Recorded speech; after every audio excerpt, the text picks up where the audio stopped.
Good evening, everyone. Tonight, I invite you to settle in, turn down the lights if you dare, and prepare yourself for a journey into the shadows of the human experience. These are not just stories. They are warnings, confessions, and sometimes desperate attempts to make sense of the unexplainable. Each one is true, submitted by real people who, like you, never expected to find themselves at the center of a nightmare. Some of these tales will make you question your instincts. Others will make you double-check your locks, and a few might just haunt you long after the video ends. So, if you're brave enough, let's begin with the first of 10 true scary stories that will make you sleep with the lights on. Story 1. The Man in the Hallway. I grew up in a small town in northern Minnesota, the kind of place where everyone knows everyone, and the biggest excitement is the annual county fair. My parents owned a modest house on the edge of town, surrounded by thick woods that seemed to swallow the last rays of sunlight every evening.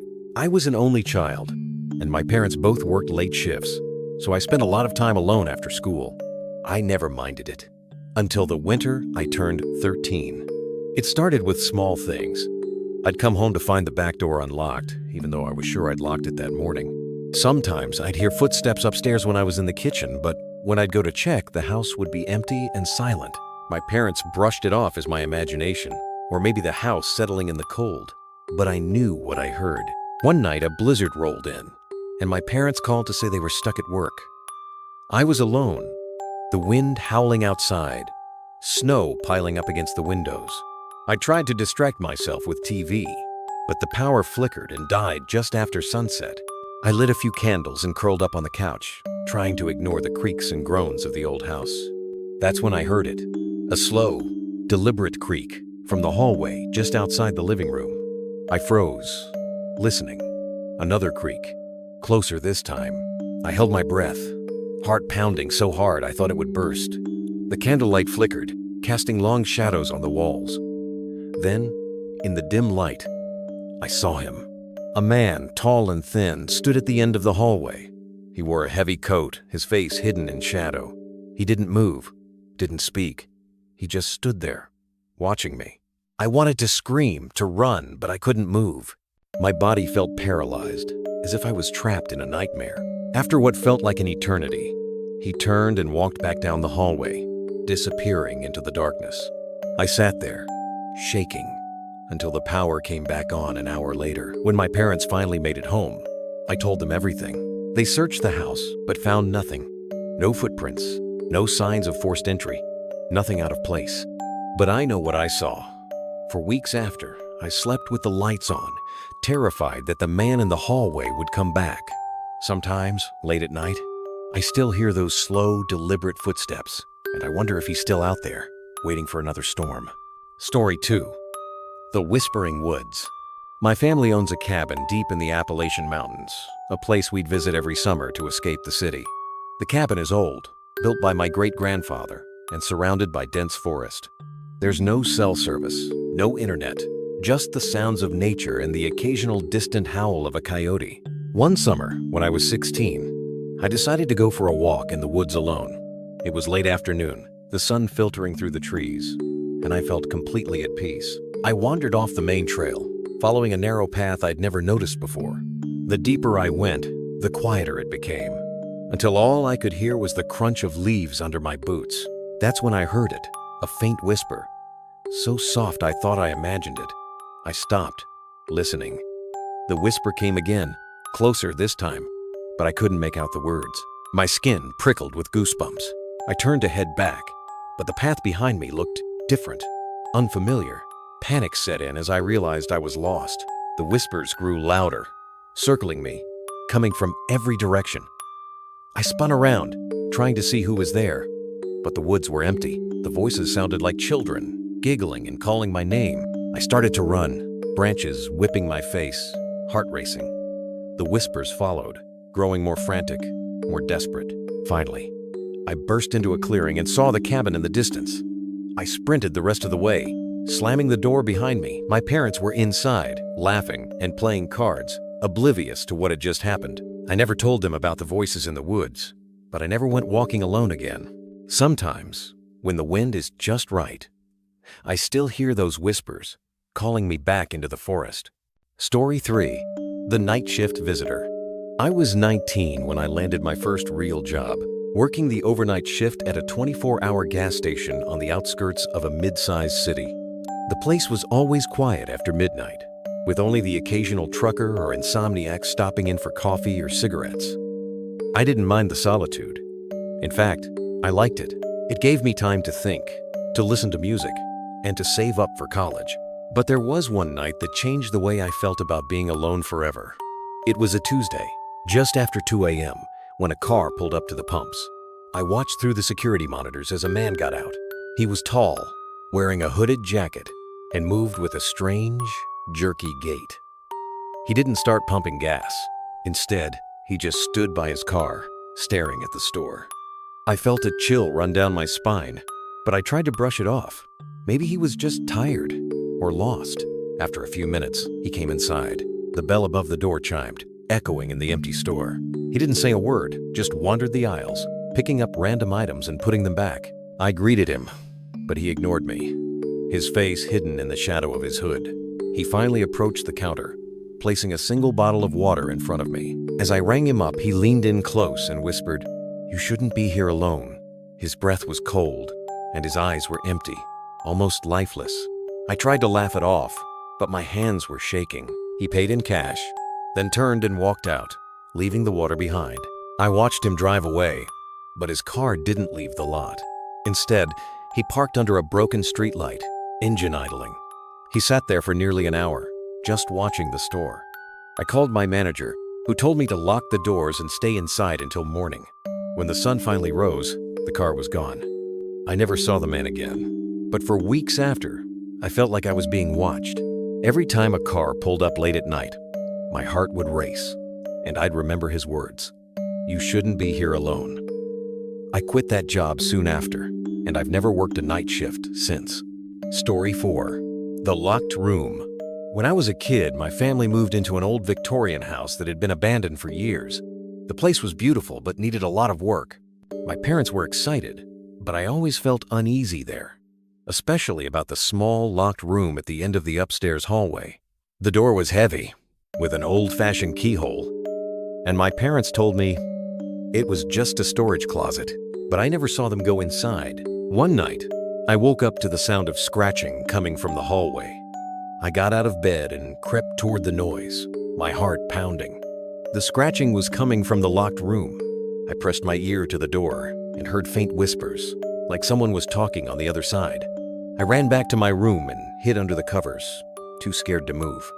The next morning, I asked my parents about the room, but they brushed me off, saying it was just mice in the walls.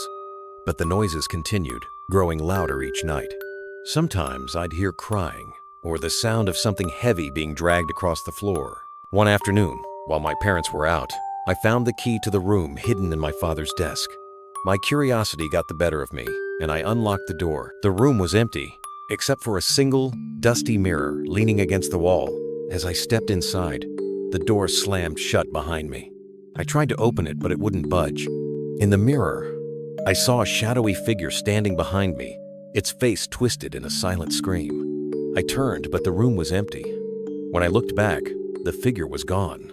The door finally opened, and I ran out, locking it behind me. I never went near that room again. My parents eventually sold the house, and I've always wondered what secrets that locked room was hiding. Sometimes in my dreams, I still see that twisted face staring back at me from the mirror. Story 5. The Girl at the Window. When I was in college, I rented a small apartment on the second floor of an old building near campus. The place was nothing special. Creaky floors, thin walls, and a single window that looked out over the alley behind the building. I was used to the sounds of the city at night. Sirens, distant laughter, the occasional shout. But one night, I heard something different. Something that made my blood run cold. It was just after midnight when I heard a soft tapping at my window. At first I thought it was the wind, but the tapping continued, slow and deliberate. I got out of bed and walked over, pulling back the curtain. That's when I saw her, a girl, maybe 8 or 9 years old, standing on the fire escape outside my window. Her hair was long and tangled, her dress dirty and torn. She stared at me with wide, unblinking eyes. I opened the window a crack and asked if she was okay, but she didn't answer. She just kept staring, her lips moving silently. I felt a wave of unease wash over me. How had she gotten up there? The fire escape didn't connect to the ground, and there was no way she could have climbed up from the alley. I told her to wait while I called the police. When I turned back, she was gone. I searched the fire escape, the alley, even the street, but there was no sign of her. The police arrived and took my statement, but they didn't find anything either. They said it was probably just a prank, maybe a neighbor's kid, but that wasn't the end of it. For weeks after, I'd wake up in the middle of the night to find the window open, even though I was sure I'd locked it.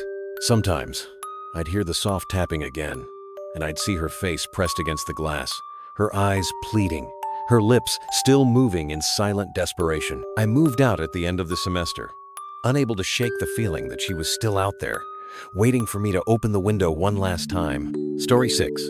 The Shadow in the Basement. My childhood home had a basement that always gave me the creeps. It was unfinished, with concrete floors, exposed pipes, and a single bare bulb that barely lit the space. My parents used it for storage, and I avoided it as much as possible. But one summer, when I was 12, my mom asked me to help her clean out some old boxes. We spent the afternoon sorting through dusty books and forgotten toys. As the sun set, the basement grew colder, the shadows stretching across the floor. My mom went upstairs to start dinner, leaving me alone to finish up. I was stacking boxes in the corner when I heard footsteps behind me. I turned, expecting to see my mom, but the basement was empty. The footsteps continued, slow and heavy, echoing off the concrete walls. I called out, but no one answered. The air grew thick, and I felt a presence behind me, cold and suffocating. I ran for the stairs, but something grabbed my ankle, yanking me to the ground. I kicked and screamed, scrambling up the steps 2 at a time. When I reached the top, I slammed the door shut and locked it behind me. My mom found me shaking in the kitchen, unable to explain what had happened. She told me it was just my imagination, but I knew better. I never went into the basement alone again. Years later, after we moved out, I heard that the new owners had the basement sealed off completely. They said it was for renovations, but I wonder if they ever heard the footsteps or felt the cold grip of the shadow that still haunts my nightmares. Story 7. The Disappearing Hitchhiker. My uncle was a long-haul truck driver for most of his life, and he used to tell me stories about the strange things he'd seen on the road. Most of them were just tall tales, meant to scare me or make me laugh. But there was one story he swore was true. He told it only once, late at night, after a few too many beers. I could see in his eyes that he wasn't joking. It happened on a stretch of highway in the middle of nowhere, somewhere in the Nevada desert. He was driving through the night, trying to make up time after a late delivery. The road was empty, the sky pitch black, except for the stars. Around 2 a.m., he saw a figure standing by the side of the road, thumb out, asking for a ride. He almost didn't stop. Company policy was clear about picking up hitchhikers, but something about the way the figure stood, so still and alone, made him pull over. It was a young woman, maybe in her early 20s, wearing a faded blue dress. She climbed into the cab without a word, her eyes fixed on the road ahead. They drove in silence for miles. My uncle tried to make small talk, but she barely responded. Her voice, little more than a whisper. She told him she was trying to get home, but when he asked where that was, she just shook her head. After a while, she fell asleep, her head resting against the window. As they approached a small town, she suddenly sat up and asked to be let out. He pulled over, and she stepped out into the darkness, thanking him in that same soft voice. He watched her walk down a dirt road, her figure swallowed by the night. The next morning, he stopped at a diner for breakfast and mentioned the hitchhiker to the waitress. Her face went pale. "You're not the first driver to pick her up," she said. "But she died on that road years ago, hit by a truck late at night. They say she's still trying to get home." My uncle never picked up another hitchhiker. He said sometimes, when he drove that stretch of highway, he'd see her standing by the side of the road, waiting for a ride that would never come. Story 8. The Eyes in the Closet. When I was a kid, I was terrified of the dark. I'd beg my parents to leave the hallway light on, convinced that something was lurking in the shadows of my room. My biggest fear was the closet. It was an old wooden thing with a door that never quite closed all the way.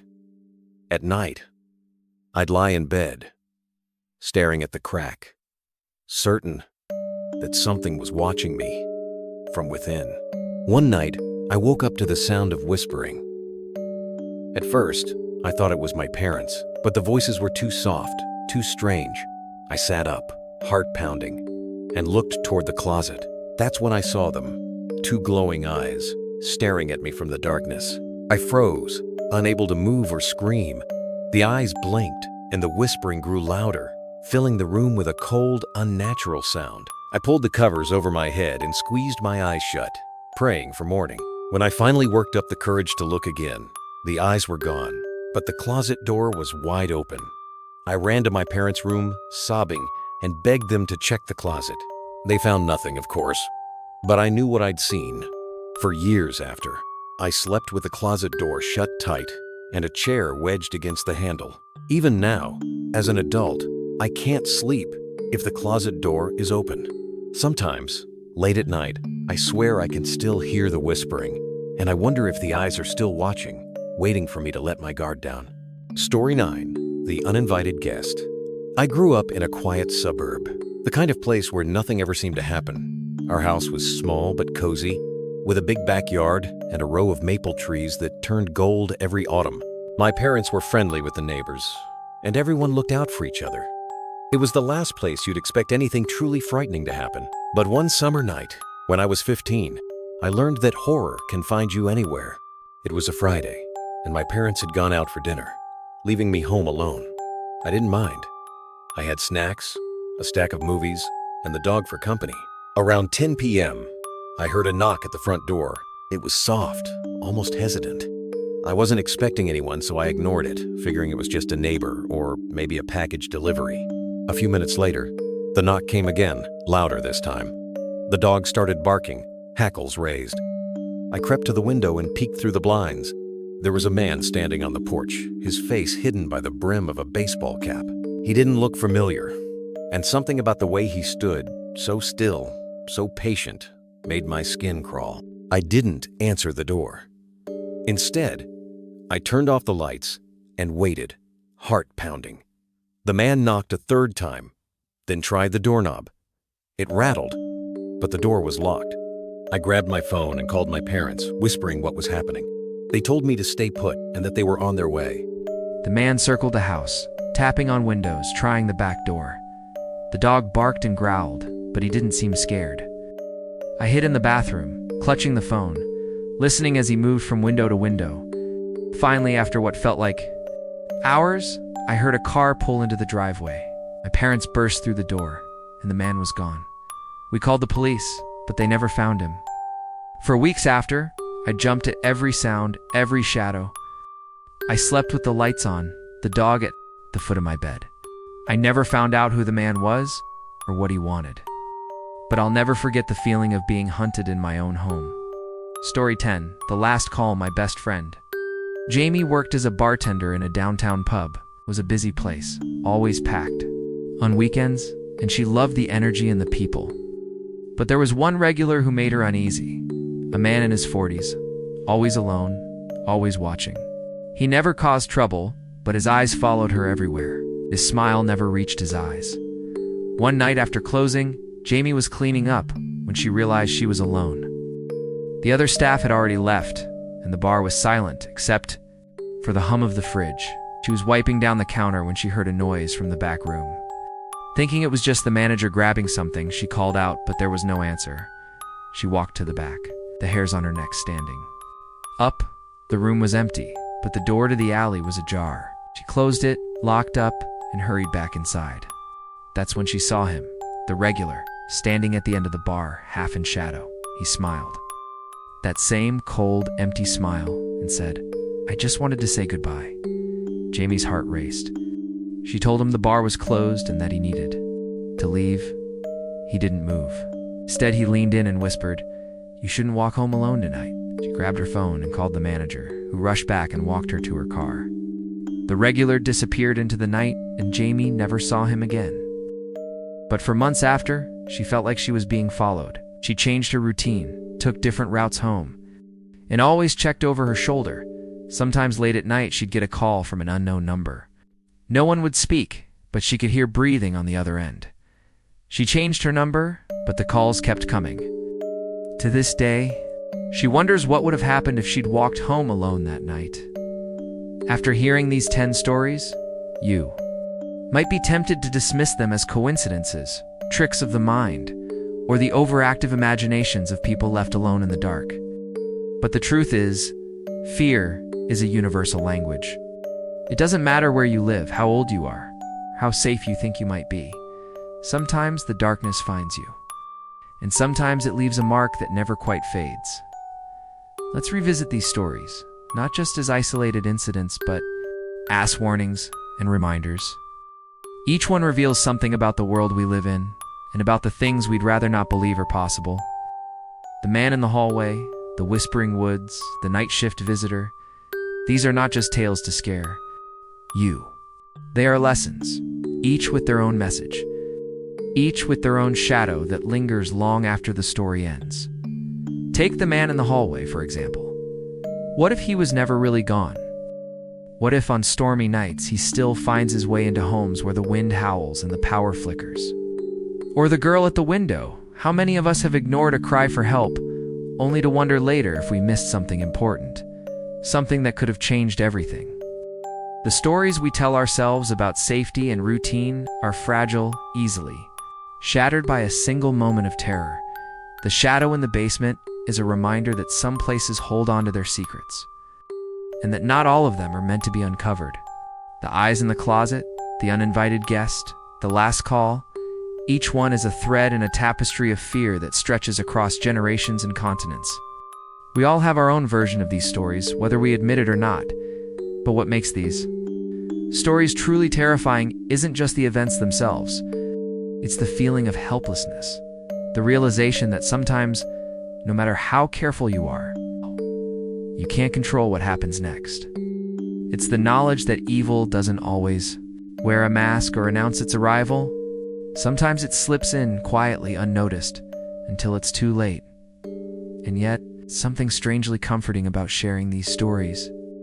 When we speak our fears out loud, when we listen to the experiences of others, we remind ourselves that we're not alone. The darkness may be vast, but so is the community of people who have faced it and survived. Every time you leave a light on, every time you double-check the locks, you're not just protecting yourself, you're honoring the stories of those who came before you. So, if you listen to these tales, ask yourself, what would you do in their place?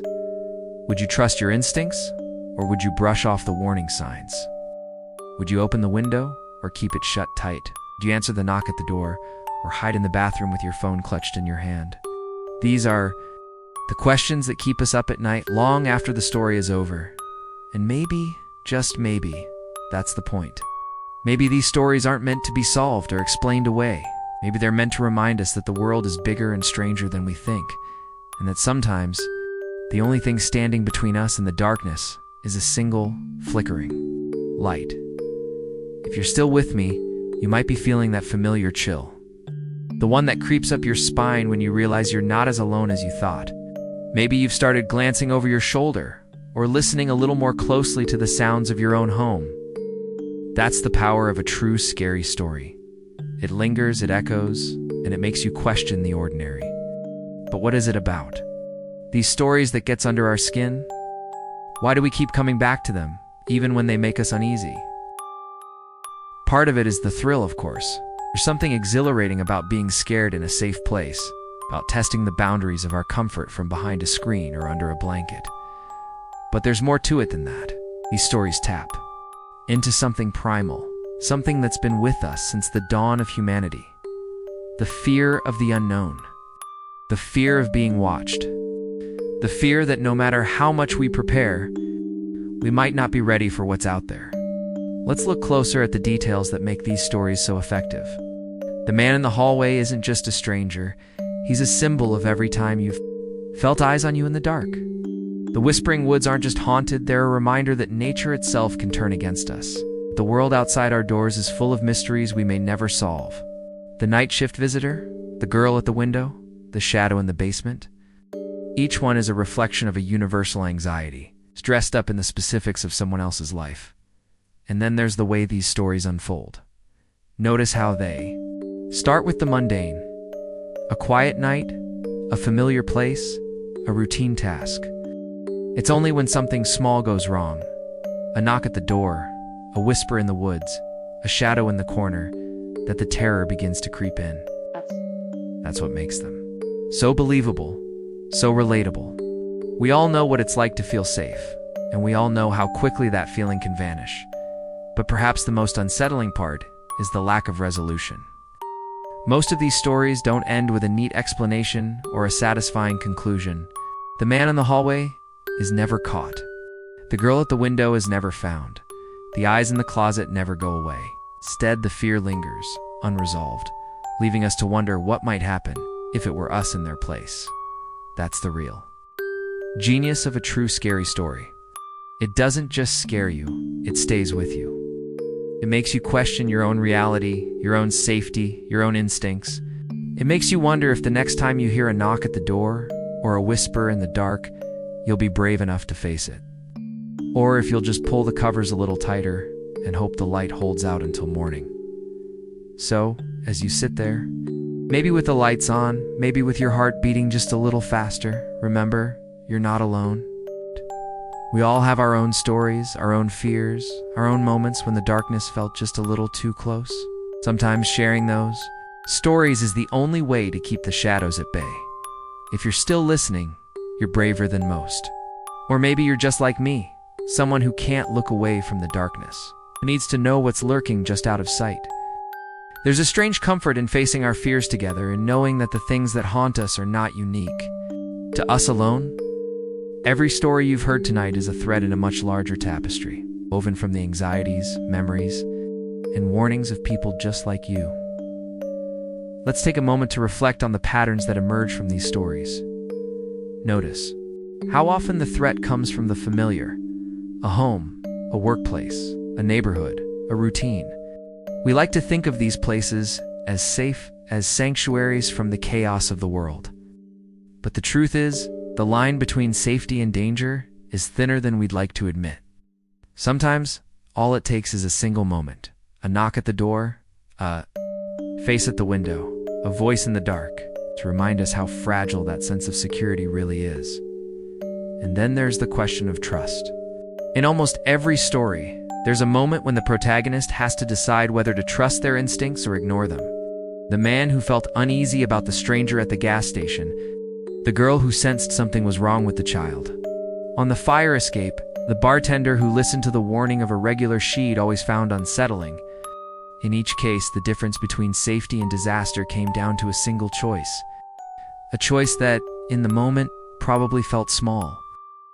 That's the lesson that lingers long after the story ends. Trust your gut. We're taught to be polite, to give people the benefit of the doubt, to explain away our fears as irrational. But sometimes, those fears are the only things standing between us and something truly dangerous. If something feels wrong, it probably is. If you feel watched, you probably are. If you hear a voice in the dark, don't ignore it. But there's another side to these stories, too. A side that's easy to overlook in the rush of adrenaline and fear. It's the resilience of the people who lived through them. The girl who ran from the man at the door. The boy who escaped the eyes in the closet. The bartender who changed her routine and refused to be an easy target. These are not just victims, they're survivors. They faced the darkness and made it out the other side. Changed, but not broken. And that, in the end, is what makes these stories worth telling. Not just the fear, but the hope. Not just the danger, but the strength it takes to face it. Every time you hear a story like this, you're not just being scared, you're being reminded that you, too, have the power to survive. That you, too, can trust your instincts, make the right choice, and find your way back to the light. So, as you get ready for bed tonight, maybe you'll leave a light on. Maybe you'll check the locks one more time. Maybe you'll remember a story you heard here and feel just a little bit safer knowing you're not alone. Because in the end, that's what these stories are for. Not just to scare us, but to remind us that we're all in this together, facing the darkness one night at a time. If you're still awake, You might be wondering why we put ourselves through. This why we seek out stories that make our hearts race and our skin crawl. Maybe it's because deep down, we know that fear is a part of life. It's a warning, a teacher, a reminder that we're alive. But it's also a bridge connecting us to each other across time and distance. When you hear a story that makes you shiver, you're sharing a moment with someone you've never met. Someone who once stood in the same darkness and felt the same chill. Think about the people behind these stories. They're not so different from you. They had plans, routines, dreams, and fears. They never expected to become the main character in a nightmare. But when the moment came, they had to make a choice. Freeze, flee, or fight. Some of them made it out by trusting their instincts. Others survived by sheer luck. A few are still searching for answers, still haunted by what happened. And what about the ones who never got closure? The man in the hallway was never caught. The girl at the window was never found. The whispers in the woods still echo on windy nights. These stories don't end neatly, because real life rarely does. The questions linger, and so does the fear. But maybe that's what keeps us coming back. We want to believe that if we hear enough stories, if we learn enough lessons, we'll be ready when our own moment comes. There's another reason we tell these stories: to warn each other. Every detail, every red flag, every uneasy feeling is a message passed down from one survivor to the next. Don't ignore the knock at the door. Don't go into the basement alone. Don't trust the stranger, who seems just a little too interested. These are the rules we write in the dark, hoping they'll keep someone else safe. But there's a flip side too. Sometimes, the scariest part isn't the monster in the closet or the shadow at the window. Sometimes it's the realization that the real danger comes from people, ordinary people, hiding in plain sight. The neighbor who watches from behind the blinds, the coworker who lingers a little too long, the stranger who knows your name. These are the stories that stay with us because they remind us that evil doesn't always look like a monster. Sometimes it looks like someone you pass on the street every day. So as you finish this video, take a moment to think about your own life, the places you feel safe, the routines you follow, the people you trust. Ask yourself, would you know what to do? If the darkness came for you, would you recognize the warning signs? Would you trust your instincts, or would you brush them aside? Maybe you'll never have to find out. Maybe you'll go your whole life without a story like the ones you've heard tonight. But if you do, remember this: you're not alone. There's a whole world of people out there who have faced the darkness and survived. Their stories are your shield, their warnings your guide. Sometimes, just knowing that is enough to keep the shadows at bay. If you're still here, listening in the glow of your screen or the comfort of your bed, you've already proven something to yourself. You're willing to face the unknown, to let your imagination wander into the places most people avoid. That's a kind of courage, even if it doesn't always feel like it. Fear, after all, is not just about being scared. It's about what you do when you're scared. It's about how you move forward. Even when your heart is pounding and your mind is racing with possibilities, let's take a step back and think about the ripple effect of these stories. Maybe you'll tell one of them to a friend tomorrow. Or remember a detail the next time you hear a strange noise at night. Maybe you'll check your windows before you go to sleep, or pause before answering a late-night knock. These small changes, these little acts of caution, are how stories like these shape our lives. They become part of our personal mythology. The rules we live by, the boundaries we set to keep ourselves safe.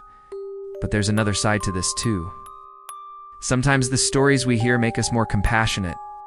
They remind us that everyone is fighting their own battles, carrying their own fears. The person who seems jumpy or distant might be haunted by something you can't see.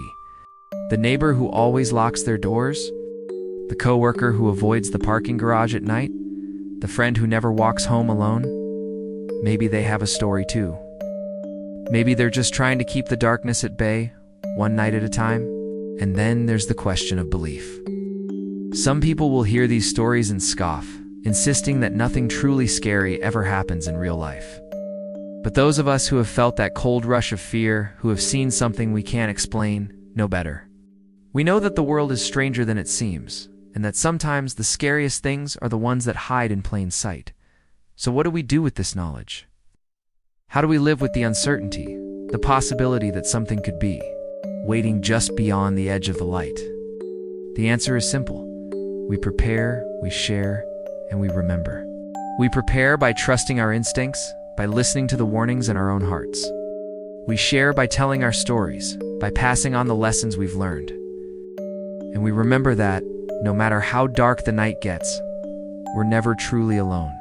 Tonight, as you get ready to sleep, you might find yourself thinking about the stories you've heard. You might leave a light on, or check the locks one more time.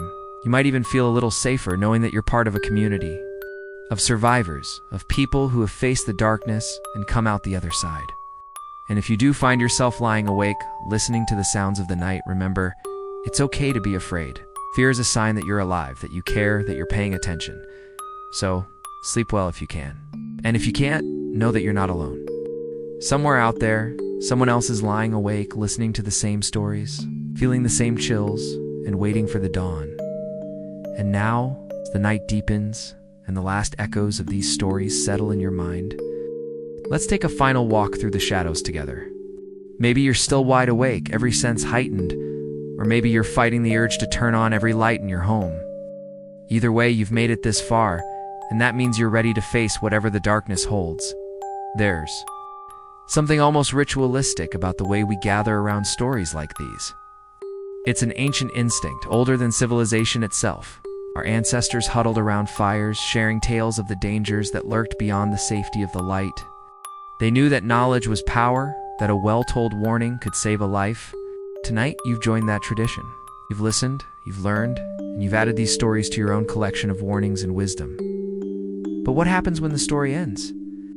When the video is over, and the only sound is the quiet hum of your own home? That's when the real test begins. Because the world is still out there, full of mysteries and dangers and moments that will test your courage. The stories you've heard tonight are just a small sample of what's possible. There are countless others, some too strange to believe, some too painful to share, some still unfolding in the lives of people you'll never meet. Maybe you'll never encounter a man in the hallway, or hear whispers in the woods, or see eyes staring at you from the darkness of your closet. Maybe your life will be blessedly ordinary, your nights peaceful and undisturbed. But if you do find yourself in the middle of a story like the ones you've heard tonight, remember what you've learned. Trust your instincts. Listen to the warnings. Don't be afraid to ask for help or to walk away from a situation that feels wrong. And don't forget the power of your own story. Something happens to you, something strange, something frightening, something you can't explain. Don't keep it to yourself. Share it. Tell someone you trust. Write it down, even if you never show it to anyone. There's strength in speaking your fears out loud and refusing to let the darkness have the last word. As you drift off to sleep or lie awake replaying these stories in your mind, remember that fear is not your enemy. It's a tool, a guide, a reminder that you're alive and aware. It's what keeps you safe, what sharpens your senses, what helps you recognize danger before it's too late.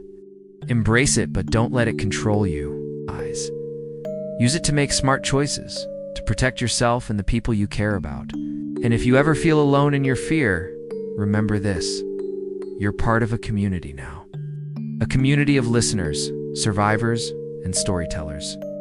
We may be scattered across the world, separated by distance and circumstance. We're united by our willingness to face the darkness together.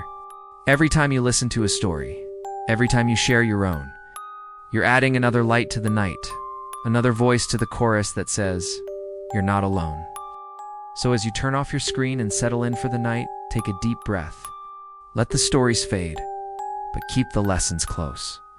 Check your locks, trust your instincts, and remember that courage isn't the absence of fear. It's the decision to keep going, even when you're afraid.